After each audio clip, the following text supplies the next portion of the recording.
Hello అండి, welcome to my channel. ఈరోజు బంగారం మరియు వెండి ధరలు ఏ విధంగా ఉన్నాయో ఈ వీడియోలో చూసేద్దాం.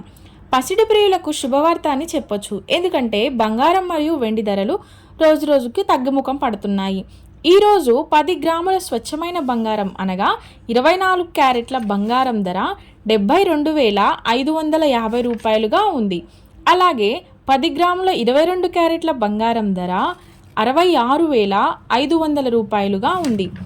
ఈ విధంగా 24 క్యారెట్ల 1 గ్రాము బంగారం ధర 7,255 రూపాయలుగా పలుకుతోంది. అలాగే 22 క్యారెట్ల 1 గ్రాము బంగారం ధర 6,650 రూపాయలుగా ఉంది. ఇక బంగారం ధర ఇలా ఉండగా వెండి విషయానికి వస్తే 1 కేజీ వెండి ధర వచ్చేసి 95,500 రూపాయలుగా ఉంది. ఓకే అండి, మరిన్ని గోల్డ్ అప్డేట్స్ కోసం మన ఛానల్ని సబ్స్క్రైబ్ చేసుకోండి. అలాగే వీడియో నచ్చితే లైక్ చేయడం మాత్రం మర్చిపోవద్దు. Thanks for watching.